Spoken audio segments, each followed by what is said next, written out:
What actually happens is, it's a vacuum. You create an information vacuum when the local news goes away, and something fills the vacuum. And in this case, what's filling the information vacuum is national cable news, social media, talk radio, next door websites, informal, conspiracy theories, and there's no pushback from verifiable information.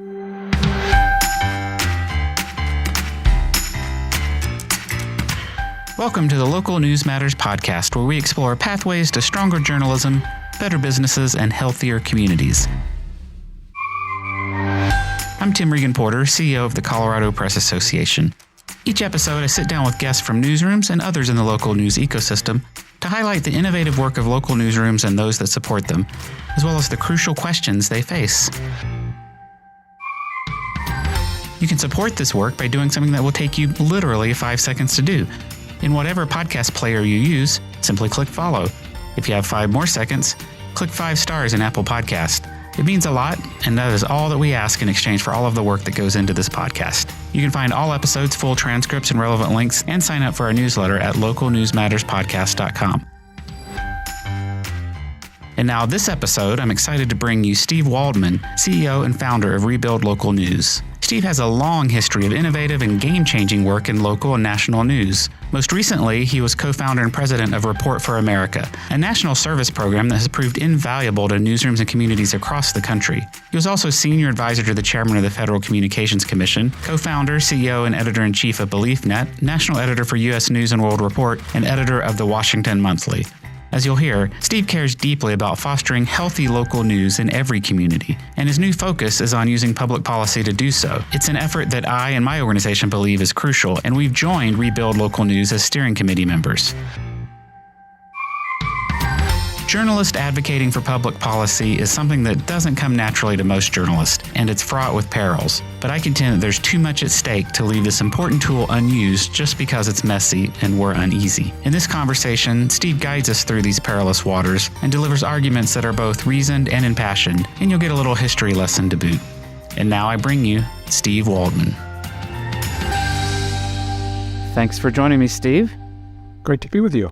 I want to go into a little bit of your history and delve into what you're working on now, and there are a lot of nuances we'll go into, but why don't you give me the short version of what Rebuild Local News is and why you started it? It's a public policy coalition of about 30 different national and state groups, all working to try to rebuild and revitalize local news. And we all kind of came together out of the belief that public policy and a government role needs to be a piece of the puzzle as we try to figure out how to save local news. No one thinks it's, the main piece, actually. We all think that we all have to just do better with our business models and our engagement with communities, and that we need more nonprofit newsrooms and more philanthropy. That's all really, really important. But public policy has to be part of it, and it had been relatively neglected. And so we all got together to try to figure out what would be some kinds of policy ideas that could really help, but do so in a First Amendment friendly way that would preserve editorial independence, but still really help. And full disclosure, I should say that the Colorado Press Association is a member and part of the steering committee for Rebuild Local News. But of course, we joined it because we believe in the mission. Let's address the sort of the elephant in the room for a lot of journalists, and there's a lot of nuance to this, and we'll dig into that over time. But when I started the Press Association, I was new to lobbying, and it's very uncomfortable for journalists to get involved in public policy. There's a church-state thing here that is black and white for many journalists. But I've heard a lot of evolution. I think journalists are rethinking that. But what do you say to those who say, in no way, shape, or form should journalists court government support for journalism? Well, I think it's a totally legitimate concern, but it's not one that we should be paralyzed by because, first of all, throughout American history, there have been efforts from the government to help the media that have been fine. They've been better than fine. They've worked really well and been important and haven't undermined editorial independence at all. And so we know that it's doable. It's absolutely right and appropriate to maintain a cautiousness about what the right way is. It is doable. You can come up with ideas for how to do this in a way that protects editorial independence. But beyond that, I would say, in a way, it's no different from any other kind of revenue source. If you became overly dependent on one car dealer, you're really going to have a hard time writing accurate stories about that car dealer. And if you become overly dependent on one foundation, you're really going to have distortions in your coverage. But despite the potential distorting influence of advertising, newsrooms have figured out ways to do both, to take ads and still have editorial integrity at the same time. And I think that's what would happen if we have government support of the right kind.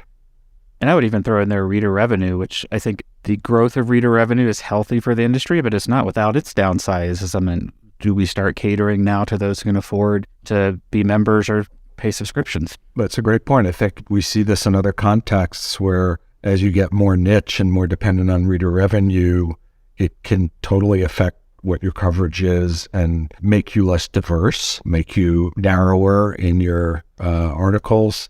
I think they all have their risks, and the best thing is if you could have a diversity of different revenue streams. And of course, the other thing I would say is, the other reason I think we have to explore this is the risk of doing nothing is probably the biggest risk. You know, we know what's happening and we know it's going to continue to happen if we don't do anything. So we can't just study the government role as a philosophical matter as the entire local news system collapses around us. And you mentioned government support in U.S. history. I think there's this fiction that we've maintained this purity that has never been there.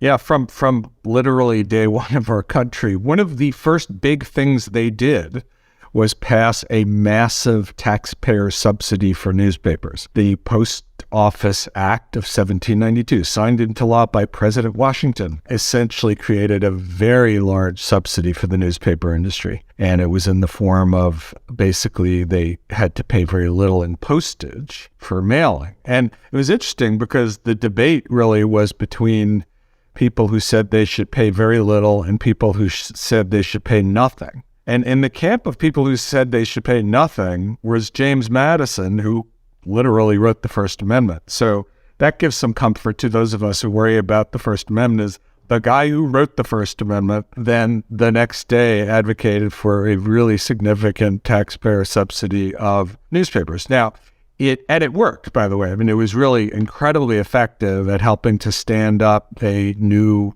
newspaper industry. And de Tocqueville famously, when he came along a little while later, one of the things he commented on is just the enormous number of newspapers that seem to exist in America. Now, so we've actually looked a lot, in addition to the fact that I'm a history buff and I always find that, interesting.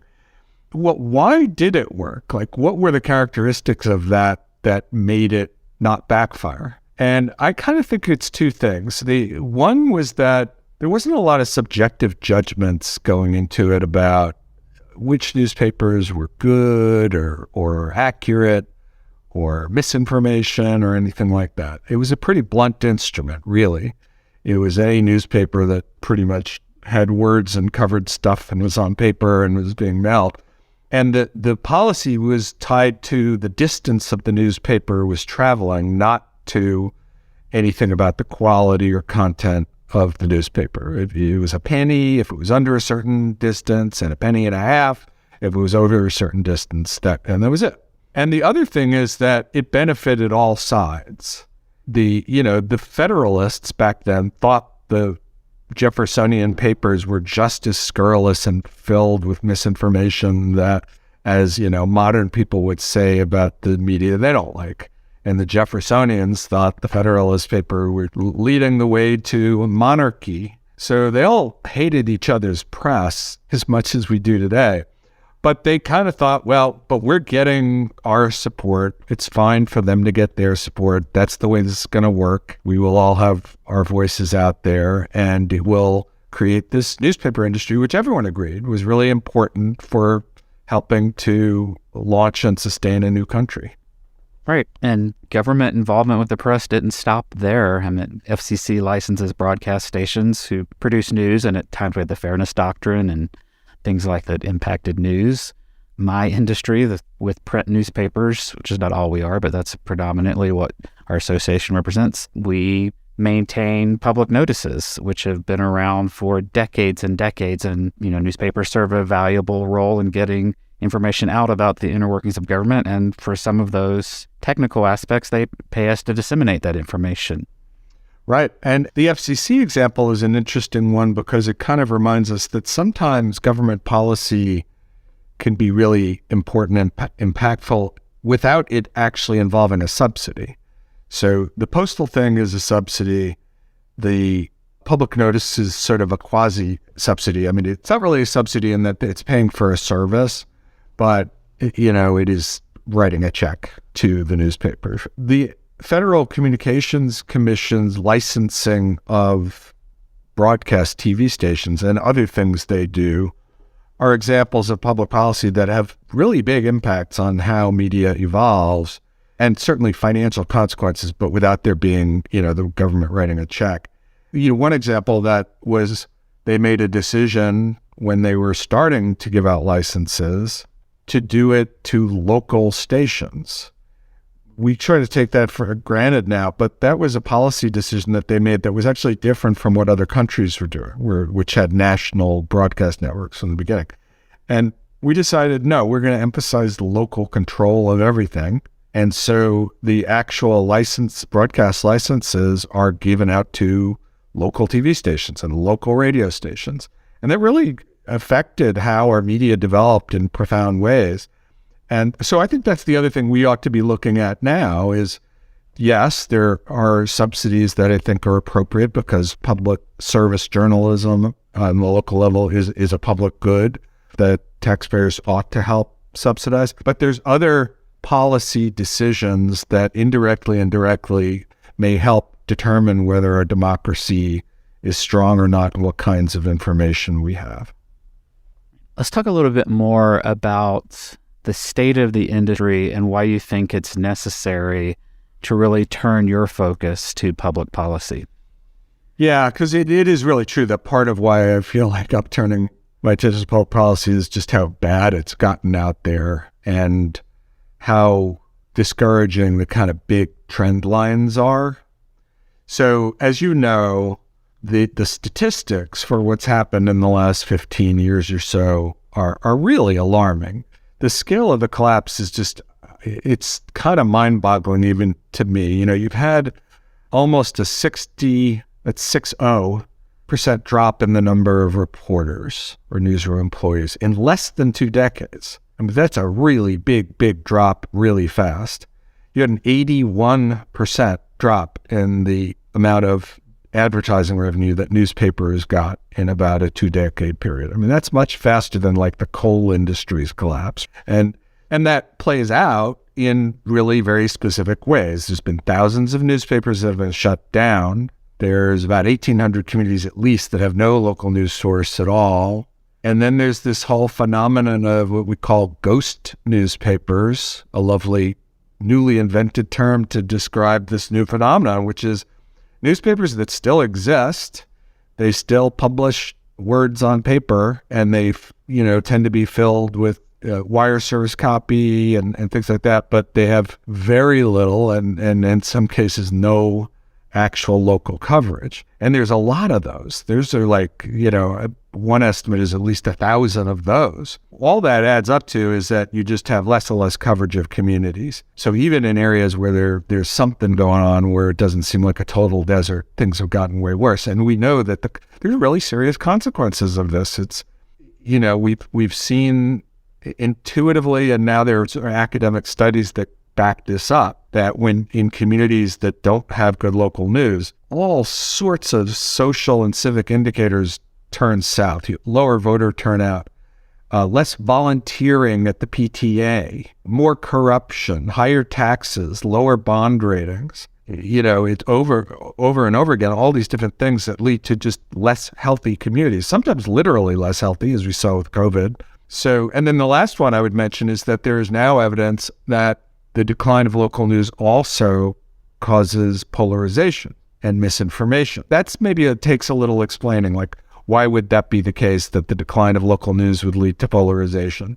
In some ways, it's a little counterintuitive because we're all troublemakers and like controversy, and you think, well, maybe if we went away, there'd be less polarization. But what actually happens is, it's a vacuum. You create an information vacuum when the local news goes away, and something fills the vacuum. And in this case, what's filling the information vacuum is national cable news, social media, talk radio, next door websites, informal, conspiracy theories, and there's no pushback from verifiable information.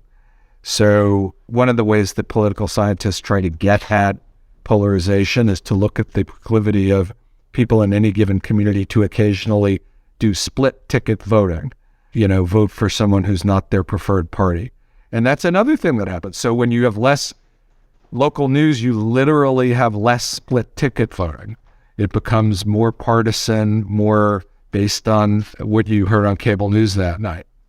So the consequences are really profound, and for democracy in the abstract, but just for people getting information they need for their families, about their schools and their healthcare and just basic functions of life.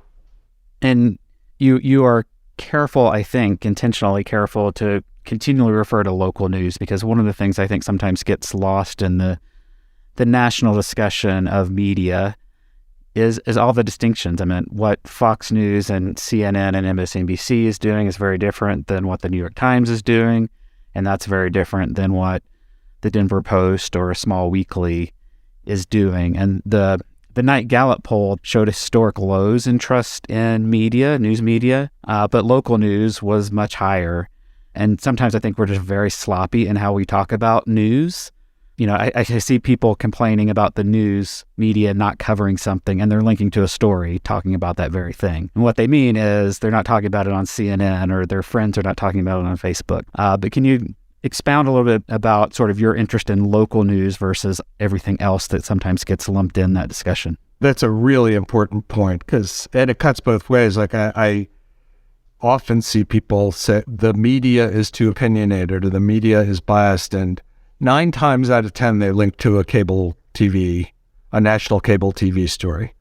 That seems to be the main thing that gets under people's skin. It gets under my skin too. It serves its function, but they have such a different approach and business model compared to local news that it really is night and day. And you see it in that same survey that, as you said, that the local news is more trusted than national news. The bad news about that survey is that even though that gap persists, it's getting lower. Like that local news is starting to erode. And that's just could be tragic. And there's another thing that is contributing to that. And I don't know if you have this problem in Colorado, but there's this new phenomenon that has gotten labeled as called pink slime. And what that's referring to is another wave of websites, mostly, that are really concocted by bad faith actors to impersonate local news sites. And it's not full of made up information. It's usually stocked with wire service copy and syndicated material that is accurate and looks like a real thing. The trick is that amidst all that credible looking stuff is mysteriously the articles about the local congressperson always are very negative or very positive, depending on who's put it. And that's because it's actually being bankrolled by that candidate or by that candidate's opponent without telling anyone. There's another version of it that is like a kind of pay for play thing where a business will sponsor. There's an article mysteriously appearing in this strange new thing that looks like a local newspaper or news website about how great this hotel is without disclosing that it was paid for by the hotel. It's basically an advertisement without disclosing it.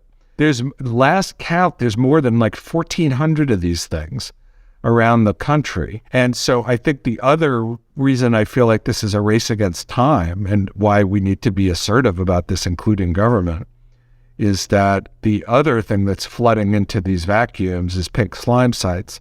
And that's just going to further erode trust. Like the more that happens, the more people will appropriately not know what to trust. And now all of a sudden there's confusion on the local level. There's all these things that look like local newspapers, but they're making stuff up. So that's only going to make things worse if we don't push back. Yeah, and I shudder to think about what's going to happen when those bad actors really start using AI. I mean, they can now really churn out articles. No, you're right. It really does look legit, and it will be really asking a lot for people to be able to tell the difference. It's already hard for a regular person to try to distinguish verified information or reputable sources from non-reputable sources, and that is going to make it much worse. So the pink slime sites leads me into getting at some of the nuances of the work you're actually doing. So while we talked about the justification for doing it, you and I have, and the steering committee, and I'm sure many of your conversations have delved into, there are better ways to do it than others, ways that make you less open to retribution from the government.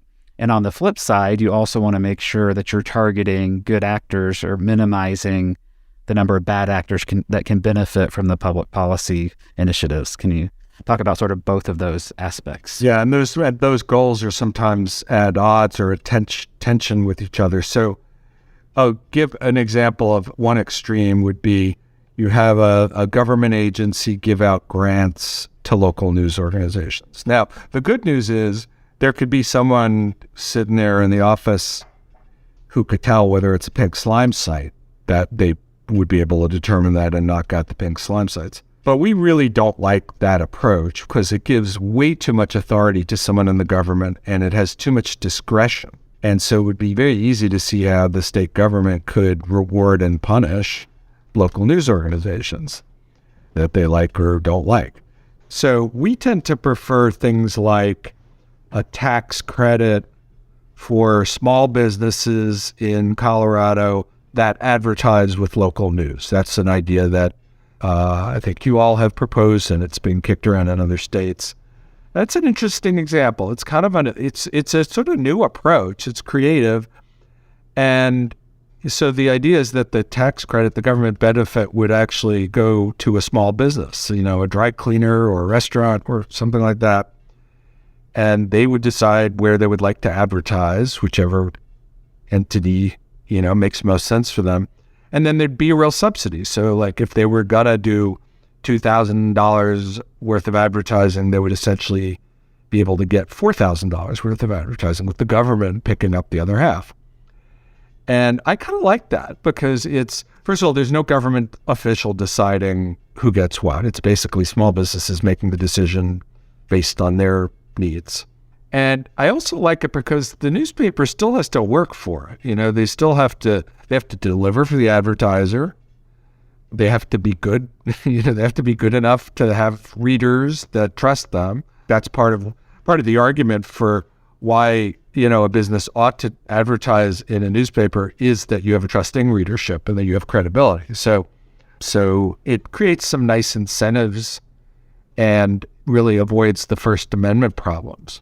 Another example that we were advocating for on the federal level is a refundable payroll tax credit for newsrooms that hire or retain local reporters. And in the model of the founding fathers, blunt instrument postal subsidies, it would be very widely available. The bad news is that will cover all sorts of organizations that any one of us might not love, but it's just all local news. The thing I like about that one is it has kind of a nice incentive structure of a different sort. It is supposed to be about hiring or retaining reporters. So if you are a hedge fund owned newspaper, or any newspaper for that matter, if you cut staff, you're cutting your subsidy too. The subsidy goes down. And if you're increasing your hiring, your subsidy would go up. So now the downside is when you're doing something like that has just some broad standards, you got to get kind of clever in order to keep the pink slime out, because, you don't want, a pink slime official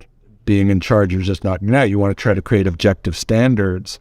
That's not that easy. And what we came up with to try to do that were certain objective standards like, well, first of all, does the news organization have at least one full-time local reporter? Because some of these bad actors are actually based in California, and they create these sites all over the country just using algorithms.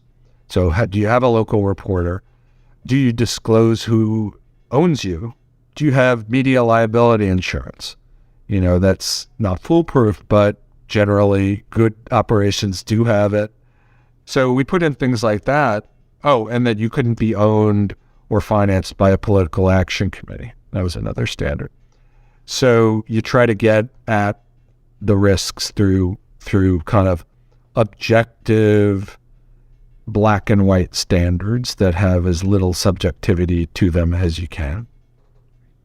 One of the challenges I see at the state level, and maybe you see it at the national level too, is really educating politicians, policymakers about the industry and the state we're in, positive and negative. A lot of my peers don't like it when they hear all of the doom and gloom, because it's not all doom and gloom.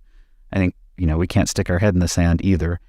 But one of the frustrating things for our industry, I've heard politicians use the language like, why should we bail out a failing industry? It is a challenged industry, but I think it's way too harsh to call it a failing industry. Our readership is through the roof. And the pandemic illustrated the crucial role we play and how many people turn to us. And we've got readership study after readership study that show the vast majority of people, 80, 90% of people look to their local news outlets every month. And you go look at ComScore data, in almost every city in the country that has a local news outlet, it's either the newspaper or the TV station. They're 1 and 2 for most trafficked websites in the city. That's not failing. That's an industry that's challenged in terms of monetizing it. But this is not a buggy whip for something that's just going out of style. This is not coal that is being transitioned to clean energy, right? This is something we're just trying to figure out the right business model. And we made lots of failures and have lost the trust of our audience sometimes by things we've done. But by and large, this is an industry that I think needs support because of the systemic factors that are going on with advertising and everything else. Yeah, it's a great point. I think you're absolutely right. And I'm always careful when we talk about the origins of this and the internet disruption to say the business model was disrupted not because the internet drew away readers, but because the internet drew away advertisers. That, as you said, the actual audience for local news is as big as ever. It's just that it's through a mechanism that is much harder to monetize. And that's the reality. And of course, there's 2 responses to that. One is we're all working hard to try to figure out how to come up with better ways of monetizing it. But we also know that in life and in America, there are certain functions that are performed for a community that we don't expect them to be businesses, right?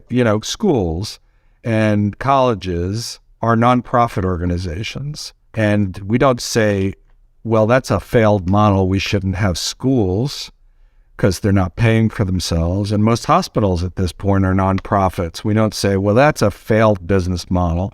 We shouldn't have hospitals. And to even be a little more precise about it, most communities have both libraries and bookstores. We don't say, oh, we should only have bookstores. If you can't support a bookstore, we shouldn't have a library because that just means there's not enough demand for it. We understand in the case of education and libraries and healthcare that there are some things that are a public good that are just really valuable to the community. And that, in those cases, that is when you have both taxpayers and philanthropy being big donors and small donors that help support it. That's not a radical idea. It happens in, many different parts of our life and economy. And I think that's one of the hard parts of this discussion is we are kind of implicitly making the case that local news is a little more in that category. It's partly a commercial business, but partly a public good. And there are benefits that are coming from local news that should really be thought of more in that second category, like the library and like the schools and like the museums, as in the first category. And that's a real different way of thinking about it. It's not a way we've had to think about it for 150 years, but it's not a radical concept in the sense we do it in other sectors. It is more the norm in other countries. And to a degree, we really don't even want to acknowledge those kinds of subsidies have been there all along. They've just tended to be a little invisible and not discussed. Yeah, and it'll be interesting to see how the industry evolves in terms of nonprofit and for-profit. There's nonprofit news is certainly growing, but for-profit still is the dominant form. But to some extent, it was encouraging. You and I were both at the Night Media Forum, and it was encouraging to hear even Sue Cross at INN saying, "Look, this is not an either or. It's going to need to be a both and." And to some extent, I don't know how much difference it should make. A nonprofit still has to be sustainable. A nonprofit is not a business model, and a for-profit, I think increasingly, we're all understanding. You need to have that sort of community-minded nonprofit mindset that you are a civic institution. And that's your whole purpose in being there. Yeah, I agree. I think it's sort of, in a way, you could summarize that what needs to happen is nonprofits have to act more like businesses and businesses have to act more like nonprofits in exactly the way you're saying. It's like local news is a public service profession. And that's true whether you're a nonprofit or a for-profit. And the for-profits too often have lost the plot there and have stopped thinking of themselves as community institutions that are primarily there to serve the public, and they have to get back to that. And, there's an open question of whether or not an enormous chain that is owned by a hedge fund can do that again. They used to, the chains, but, there's a real question about that. And I agree about it needing to be a mix of nonprofit and for-profit. In fact, I kind of had almost gotten so frustrated with the over-reliance on nonprofit startups as the solution to everything that I wrote an article which came out yesterday in the Neiman Reports that basically said, look, I'm as big a nonprofit booster as anyone. I've spent the last 10 years trying to advocate for more philanthropy for nonprofit. I literally started and ran a nonprofit news organization, but we are not going to solve this just with nonprofit news organizations. We have to come up with ways of helping the commercial sector that wants to serve its communities really well. Okay, that's a big caveat because not all of them do, and we really should get them out of the way. But many, many do want to. Many, many are already. In fact, under incredibly difficult circumstances. I was, with Report for America, which I co-founded and was running until a few weeks ago, we kind of evenly split the newsrooms. We've worked with 300 newsrooms over 5 years, and it's almost exactly split between for-profit and nonprofit newsrooms. And there were just as many cases of for-profit newsrooms that were doing incredible work and really serving public interest as there were nonprofits. Now, it's a little bit of a self-selecting group, I will admit, with Report for America, because we were picking, what we thought the best newsrooms were, and it tended to be a little bit disproportionately family-owned newspapers on the commercial side as opposed to great big chains. But even among the chains, you really have to take your hat off to the editors there because they're doing it under tremendous pressure and almost in spite of a lot of bad incentives that are swirling around them. So I think it's a little more of a complicated question, but it is definitely worth having the discussion of okay, we get the sort of plan for how to encourage nonprofits, right? There's tremendous progress been made on that. There are way more nonprofits that actually do have sustainable business models now. It's a real thing. These things can grow. These things can survive. It's really exciting. But a little less conversation has been had about, okay, what about the commercial entities? What about the family-owned papers and the weeklies that are struggling but are in a lot of communities, the only news source? And they're really trying. Is there anything we can do to make it more likely that they succeed? And, that's why the public policies that we advocate actually are for both, are for nonprofits and at least certain types of for-profit entities. We have tended to not push proposals that only help the nonprofit sector or only help the for-profit sector. We've tried to come up with ones that create the right incentives for all of them. And I think too, there's been discussion. I recently was talking with someone at a foundation about the National Trust for Local News and what they're doing. He put point blank the question to me, of course, I'm in a biased position, but like, should we be saving legacy organizations? And I think it's going to be one of those both and. So the Wall Street Journal a few years ago did a really in-depth story on the plight of local news. And one of the things they charted was where a lot of the new startups, mostly digital, but where they were popping up. And they're great new startups. But unfortunately, they tend to happen in urban areas. They're filling a gap, but they're not an oasis in a desert, right? So these new startups are tending not to really backfill all of those newspapers that we've completely lost. And so I think particularly in these smaller communities where you're not talking about huge dollars, but you're also not talking about huge audiences, we need to help those legacy institutions, which I think is a lot of the policy work you're doing, benefits those people in particular, those institutions in particular. Yeah, you're right. And there's a tendency in the nonprofit world, especially if you're talking about kind of big philanthropy, it tends to gravitate in metropolitan areas. And we are seeing that, Now, I would say that the new breed of nonprofit websites have been way more conscious than I would say maybe public TV was in trying to reach broad audiences and not, finding themselves just appealing to wealthy, well-educated audience because they're the donors. But there's still a gravitational pull in that direction. And there's still an emphasis, and a kind of centering in those communities. And unfortunately, what we've seen is that usually when a weekly paper like in a rural area goes out of business, it does not get replaced by anything. It does not get replaced by a new nonprofit. Most of them just become news deserts.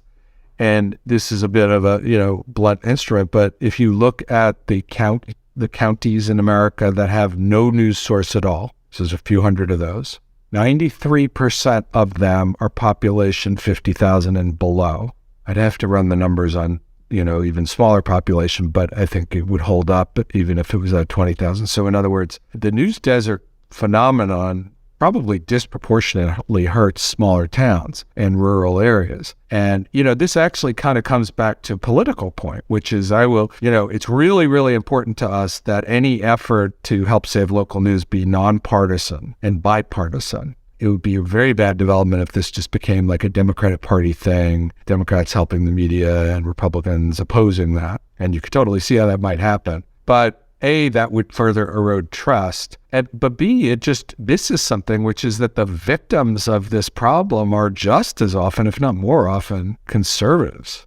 People who live in rural areas and small towns, they are really being harmed by what's happening in local news. So they ought to care about it. It is in their own interest to strengthen local news. And, we all know that unfortunately antagonism to the media has become a bit of a platform plank in some parts in the Republican Party. So that's the counter thrust. But really, if you're being objective about it, concern about local news ought to be something that Republican or conservative voters care as much about as more progressive voters, and should really be a nonpartisan issue.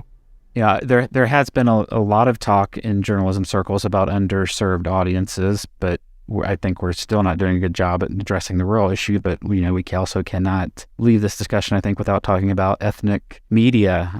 Joaquin Alvarado was at our convention last year, and one of the things he was talking about in one of our groups was there were some big initiatives in some major markets with big foundations coming in to help serve minority audiences, and they come in there and don't talk to the ethnic media that's been around for 100 years and is already serving a big portion of that audience, and they need to evolve and they need support just like the mainstream media does. And I know one of the things you and I have talked about, and I think you're starting to work with them, is what's happened in New York with the Ad Boost initiative out of the Center for Community Media and CUNY, and that had a major ethnic component to that. So can you talk a little bit about just the whole topic, and then specifically Ad Boost?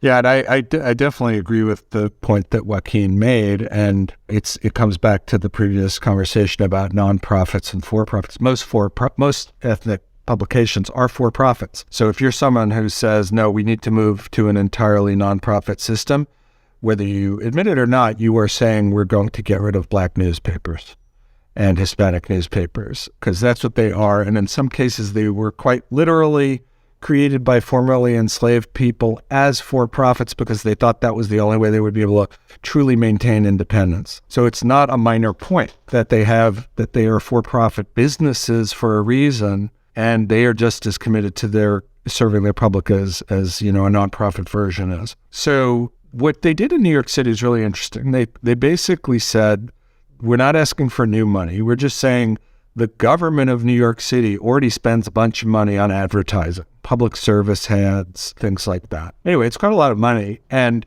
they did a study and discovered most of it was going to a handful of big papers, New York Times and Daily News. And that was just among the advertising that was being spent on print. If you step back even further, some of it's going to Google and Facebook and billboards and cable TV and things like that. So they just said, hey, half of that ought to go to community newspapers. And in this case, that mostly meant ethnic newspapers, because that's in New York City often what it is. And so the journalism school at CUNY worked with the city to basically develop a policy where 50% of this ad spending would go to community newspapers. And the mayor, de Blasio at the time, put it through as an executive order, and then a kind of variant of it was then passed as a law. And they've gone through 2 cycles now, and it's really been very effective. It's for little newspapers that suddenly, had no advertising from the city and now get $50,000 or $60,000, in some cases more than that. It was really very meaningful. And it's just a really provocative thought, because every government does ad spending, and the federal government does that. And on the federal level, the federal government spends about $1 billion a year on advertising. So, you could play the mental game of imagine if half of that went to local news. $500 million a year. I mean, that's bigger than the entire budget of the Corporation for Public Broadcasting, just to give you a sense of scale. So there's real interest in this model of, let's look at the state advertising budgets, or in some cases city advertising budgets across the country, and try to get it funneled a little more so it has a double benefit. The government still has to achieve its results. We're not telling them to waste their money. It still has to be, it's going to be incumbent on the newspapers or the websites to prove that this is an effective place to put your advertising dollars. You can't expect, the taxpayers to just agree to waste money on something like that. But, I think there's very strong cases that they are effective advertising. And so it could be a really interesting public policy kind of approach. Now, there's a risk to it too, which I think we should be very clear-headed and clear-eyed about, which is this gets a little close to the scary scenario that I mentioned early on, and that it is the city of New York that is basically making the final decisions about where these ads could go. And it's not hard to imagine that in the hands of a mischievous mayor, that they could figure out ways of turning up or down the ad budget for a particular newspaper based on whether they had favorable coverage or not. Now, I think there are solutions to that. Other countries have wrestled with this. CUNY has done an amazing job of sort of watchdogging the whole thing, which is probably part of the solution. You probably need a university or a nonprofit group as part of the package to kind of help guide this and watchdog it. But if you can do it, it's a really neat idea, because as I said, it doesn't involve any new money. It's money the government's going to be spending anyway. These are really good, often effective ways of getting the message out, because they do tend to be more trusted by readers. So it's a really creative idea. So I think you got started really in policy work working on the LJSA, is that right? The Local Journalism Sustainability Act? We actually started at the beginning of COVID, and the very, very first thing we advocated for, which I don't know that we really had any success, but it was just getting our toes in the water, was the idea that as we're spending gazillions of dollars on public service ads around COVID, we should make sure that a whole bunch of that goes through local news, because local news is about to face an apocalypse, from COVID. Now, as it happened, I gotta say, PPP turns out to have been an incredibly effective bit of public policy. It doesn't get nearly enough credit, but I saw it with the newspaper industry. As you know, if that hadn't happened, we would have had just an absolute wipeout of thousands of newspapers dying. And that didn't actually happen. We've seen this slow decline, but it could have just been an apocalypse, and it didn't happen. Anyway, so we were looking at trying to get COVID ad money kind of getting into local news. But then after that, as a coalition, it's a very broad coalition. The Rebuild Local News Coalition includes, conservative rural weeklies and radical urban nonprofits and, digital onlys and print weeklies, and as well as foundations, things like that. So the process of figuring out what we could all agree on was interesting, but it led to certain policies. And so we ended up really liking this bill called the Local Journalism Sustainability Act. And it had a couple provisions that you've already mentioned, but one was the payroll tax credit for hiring and retaining reporters. One was the tax credit for small businesses that advertise with local news.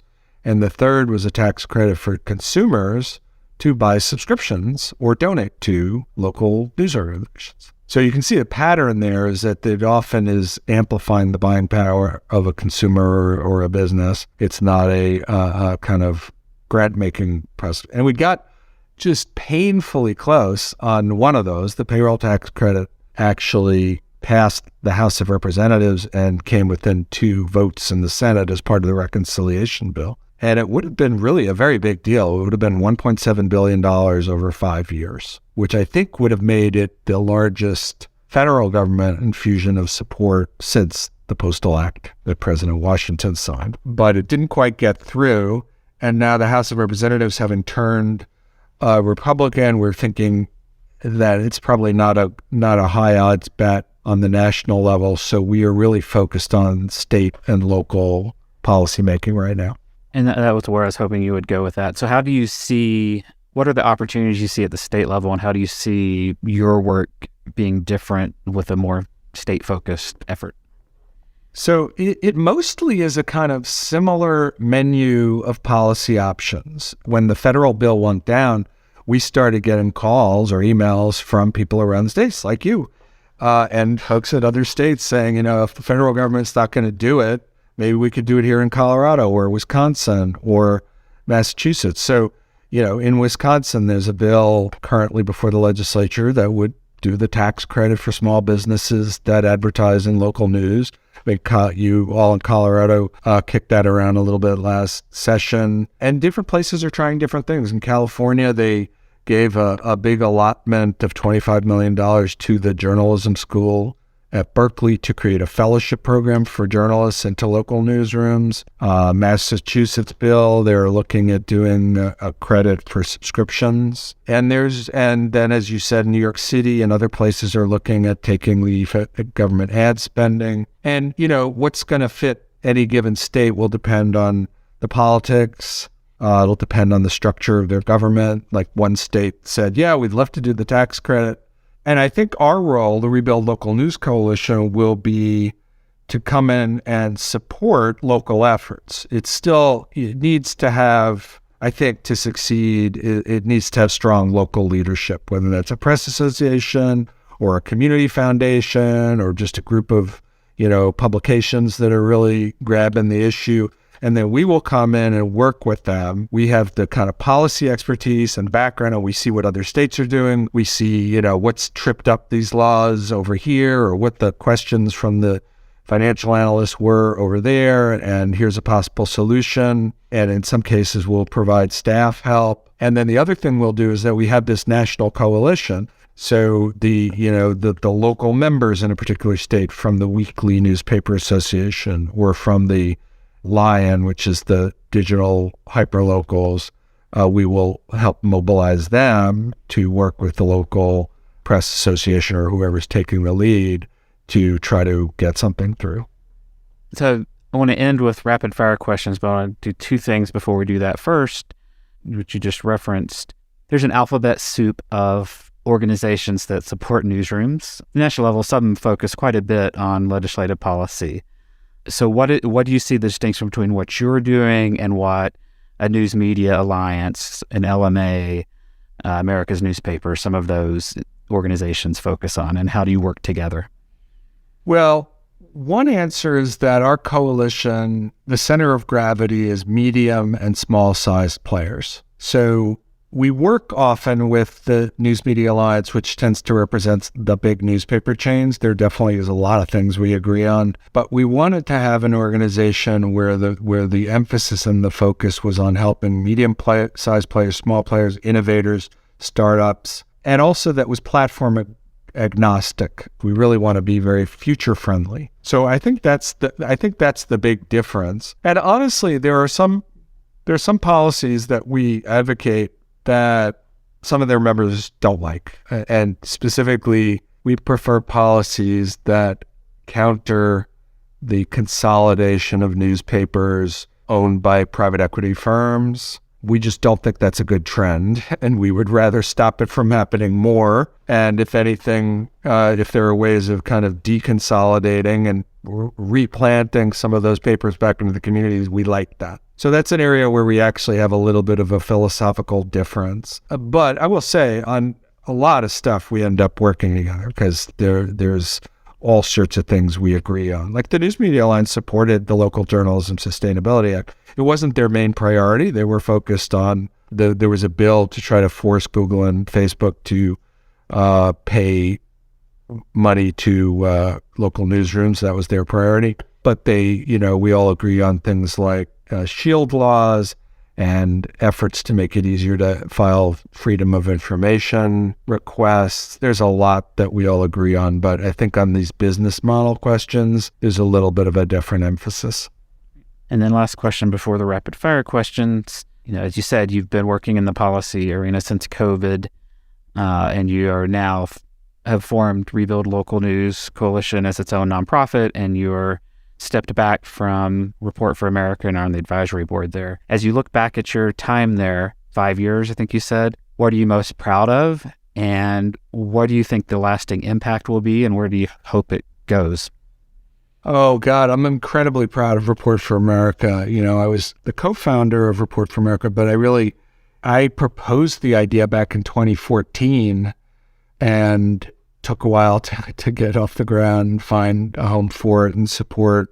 And in the 5 years that it's been running now, 547 reporters have been placed in more than 300 local newsrooms around the country. About 43% of these are journalists of color, which is a bit of a breakthrough, I think, given how much newsrooms have struggled trying to be representative of their communities. We're incredibly proud of that. We're very proud of the role that we've helped some of the nonprofit newsrooms to succeed. There's a wonderful website in Minnesota called Sayhan Journal, which is now sort of much celebrated and has like 15 employees and just got a big grant from American Journalism Project. And they cover the immigrant community in Minnesota and do an incredible job there. Well, the entire editorial staff of the Sayhan Journal for the first 2 years was Report for America. Core members were so that they wouldn't even exist, I don't think, without Report for America. And we're also proud of the work that the reporters have done in the commercial newspapers because they injected in those newsrooms a kind of public service spirit and commitment to certain beats. I mean, they've won scores of awards for public service journalism, our people, and they're really living out the idea that is certainly not limited to them. Many other reporters who aren't in our program have this faith and this belief, but that local journalism, local reporting is a public service profession. They take it really seriously. They also do service projects in high schools and middle schools to work with students there to help stand up a high school newspaper or a podcast or things like that to try to get younger people interested in either journalism or just truth and verification and being able to discern the difference between real news and news that's made up. So I'm very proud of that. And then the last thing I would say is we're proud that while we think the journalism is, the main thing we focus on, we really put a big emphasis on working with the newsrooms to help them with their business models too, because we wanted these reporters to, we didn't want it where the reporter went away after 2 years and it just kind of went back to the way it was, even though community would have gotten 2 years of great reporting. But so we work with the newsrooms to try to help them develop what we call the third revenue stream, which is really donations and philanthropy and support from the community. Because at the end of the day, community journalism is not going to survive unless the community supports it. It's a great program. We've had members who had fellows and they all sing its praises. And newsroom I was over had a fellow. I feel like I let her down, but I saw firsthand the support that the program gives to the fellow and how it does. It's, this is not an extended internship program. This is really great professional development, and even the community match, I think, is an important piece of it. So kudos for all of that. And so now the rapid fire questions, and your answers don't have to be rapid fire, but I'll just throw a handful at you. Compared to a year ago, are you more or less optimistic about the future of local news? Definitely more optimistic. I think you have more cases of nonprofit news organizations that seem to have found actual business models and seem to be sustainable. You have more instances of commercial entities. The one I was just thinking about the other day was the Boston Globe and the Minneapolis Star-Tribune that have really found their footing in digital subscriptions, which I think everyone agrees is kind of the key to making it in the long run as a for-profit entity. And there's been some really serious progress on that front, I think, in the commercial area. And I think we're also seeing we'll see in a few months, but it sounds like there may be a little bit of rumblings of increased interest from the philanthropic sector to support local news. That's really important. I hope that happens. So all of those things, like compared to a couple of years ago where it was pretty much, as you said, doom and gloom, really some nasty trend lines. Those trend lines are still pretty nasty, but there's a real counter story now of innovation and creativity, and not only innovation, but innovation that seems to be working and giving a real prospect of permanence, that these are real models that can stick around. And so that there's not enough of them yet, but at least it's not just a theory anymore. There's real models you can point to of saying, like, see, this can be done. Absolutely. And as I mentioned, you and I just came back from Night Media Forum. That is the most optimistic gathering of journalists I think I've been to maybe ever. And it wasn't just wishful thinking. There were concrete examples and sort of a sense that the disruption might be leading to something new that is positive in many aspects. Since you've worked a lot with young journalists through Report for America, is there a piece of advice, a single piece of advice you would give young journalists and a piece of advice you would tell them to ignore? Let's see. Well, I think the main advice kind of follows on the last question, which is that this actually may end up being a pretty good time to be a local journalist. Now, that may sound like a weird thing to say because it is really hard to find good jobs. But there's never been more creativity in our field, or not in many decades. There's so many opportunities to do really good work that I certainly try to be encouraging that it's worth taking a shot. I think that young people need to be part of figuring this out, that and not just the journalism part, but the business part too. So that's also advice, is like, don't put blinders on and think that you shouldn't be thinking about the business side. We need all hands on deck figuring out the business model problem. And I guess the other advice would be, having said all that, there's a lot of instability, and I think you kind of have to go into any job sort of thinking that. And the instability can strike anywhere. It's sort of, I remember in the first few years, we had reporters who decided not to do Report for America because they were going to be placed in a nonprofit newsroom, and they thought that was unstable. So they went to a commercial newsroom, and then they were laid off a year later, and vice versa. So that's just like the reality of it. And you're just going to have to be resilient in a way I really didn't have to be when I was coming in, because there was just more stability to it. Advice that they shouldn't take.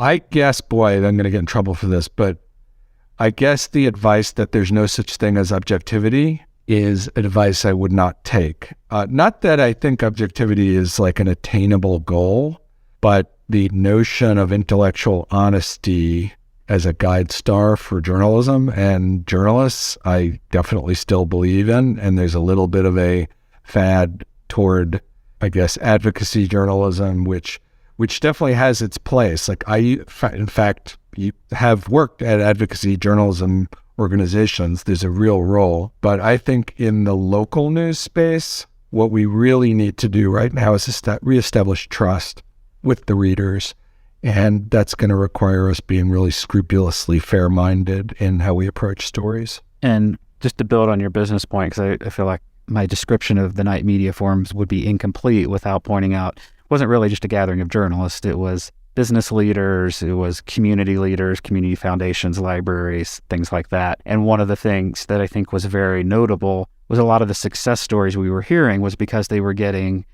support and coaching on the business side. And some of that was innovation and new business models. Some of it was just best practices and, what's a reserve fund and how much should you have and how do you manage growth, those sorts of things. Do you have a favorite failure of yours, something that might have been painful at the time but led you down a path that took you somewhere you needed to be, or something you particularly learned from? Ooh, what a good question. There's so many to choose from. I guess when I turned over the reins at Report for America recently and I had my kind of farewell party and I was thinking about this question, at least in the context of Report for America, of like, well, what did we get right in our initial assumptions and what did we learn? And there was a decent number of things that we had right, but there were quite a number through where our initial assumptions were wrong and we adapted. I think one of them is that we were almost entirely focused on accountability reporting initially. We just viewed that as the highest and best use of our people and of journalism. And if you weren't having that kind of image, there's sort of a little bit of pressure from funders in that direction. They want to show dramatic impact. And so we did really good work on that, but I think it was a little misguided in the sense that the kind of bread and butter community journalism that's less sexy and doesn't win you awards, of covering high school sports and obituaries and, the theater production and the opening of the new playground or things like that are really important. And for different reasons, but they're important for binding together a community, making people not hate each other, giving their community identity, and we learned from that and became more open to other types of beats. This year, for the first time, in Report for America, we have sports reporters, which we never did before, because initially we thought, that's not civically important accountability reporting, and we've kind of evolved on that, and I think I'm glad we did. The other mistake we made initially is we were always very, very conscious of being in every state, being in red states and blue states, but we finally figured out that a lot of our red state programs were actually in blue dots within red states. And I just said, that's not the same thing. That's not what we're after. So we set a goal of having 30% of our programs be in rural areas, which I think we've hit now. What is your favorite place to think big? My favorite place? Walking my dog in Prospect Park, I would say, is where the highest percentage of big ideas arrive. There is something about walking. Could be almost anywhere, honestly, but that's the place where I think over the years I've had the most free-ranging thoughts. I think this industry's tough and it's hard on people's mental health. And you dealt with a lot of young journalists who were discovering that. What recommendations do you have for just maintaining your sanity in the daily grind? Oh, that's a great question. And it is a real focus of Report for America. I mean, our staff has done an amazing job on that. They have workshops and resources all the time on mental health issues. It is really hard to be a local reporter out there now. Much harder, I think, than when I was doing it. And then COVID hit, and it's really tough. I mean, and what the folks that have done these workshops for us have said. I mean, some of it's obvious. Take care of yourself stuff. Get help if you're struggling. Be connected. I would add a few other things, like try to be connected to the community in ways other than your job, whatever that is, through a church or a gym or a civic organization, something like that. That seems to really help a lot. In our case, take advantage of the peer network. I think actually, one of the best things about Report for America is something that we barely had anything to do with, which is just these reporters connect with each other. We occasionally would try to, organize it, and that never really worked. They would just go find each other. And I think if you talk to, graduates of Report for America, that actually they will often say that some of the best thing about the program is just the other Report for America core members that they met in their state or in their beat and I think that's really helped. But the other thing I would say is this I guess is specific to Report for America is try to really understand yourself and what you need. Like there were reporters who thought that they really wanted the adventure of going out to some place that they'd never been to before, but it turned out they'd never been in a small town before, and they got really lonely, and then COVID hit, and it became a really hard thing. So there's a balance between pushing yourself to do things that you have never done before, which is great, but also be aware of what your own needs are. And if there's no shame in saying, I want to stay near family, that's where I'd rather do it, that's fine. Sometimes we, as journalists, there's such an ethos of toughness and grittiness that maybe we're embarrassed to admit things like that. But the job itself is hard enough without making it any harder by putting unrealistic expectations on yourself. Yeah. And then the penultimate question, the last one will be media recommendations. So if your unconscious mind wants to spin on that. If you project 5 years down the road, Rebuild Local has been wildly successful. What does that look like to you? I have an exact answer for this because I was putting together a fundraising deck the other day, and I said, I need a slide in here for what things would look like 5 years from now if we're successful. So I said 10,000 or more local reporters throughout the country made possible through various public policies. And that would make a huge dent. I mean, that doesn't, we've lost something like 40,000 or 50,000 reporters, but I think if wisely targeted, getting 10,000 reporters back in the field, and I think ultimately we should shoot for something more like 25,000, but from the policy part, if we could, get 10,000 more reporters in the field, that would make a big difference. And back to the optimism point, I think one good thing that could come out of this is those 10,000 reporters, you have an opportunity to shape what that looks like. I mean, as an industry, we do that. It's the mistakes we've made in the past in terms of representation and inclusiveness, including the community in the journalism and all of that. I think this gives us an opportunity to have a new start at that. I totally agree. I think there's a real shot that we could create a local news system that's really much better than what we've had before. Because in addition to the main reason being what you said, like even in the golden years, there was horrible cases of either communities not being represented at all, or even worse, being badly represented or maligned, especially Black communities. But there's a second part too, which is that we now, because of technology, have incredible storytelling tools that bring our journalism to life in amazing multimedia ways, and can use technology around data searches and things like that. So I think any given reporter has the ability to do more and do better than a given reporter 30 years ago. So that's exciting. Yeah. And then that last question, riffing on Ezra Klein, but broadening it to any form of media, movies, books, magazines, podcasts, 3 to 5 pieces of media that you would recommend. Yeah, one just I was trying to think of things that aren't like nerdy journalism things. Like I do read the Poulter Institute newsletter and CJR and the Trade Press, and there's a lot of good stuff there, but that's not so interesting. So of the political journals out there, the one I actually enjoy is called The Bulwark, which is a kind of, I guess it's never Trump Republicans. I just find them to be more unpredictable in a lot of ways than publications that are more solidly in one camp or not. But my dirty pleasure podcast is a podcast called The History of Rock Through 500 Songs. It's amazing. It's this guy who just, I don't know, he's read every book ever written about the history of rock, and he's come up with these just incredible podcasts about each song or each period of history. That's like my diversion from local journal. When I don't want to listen to something about politics or local journalism, that's where I go. Thank you for listening to the Local News Matters podcast. And thanks to Steve for your time and all the passion, innovation, and collaboration you've brought to the industry.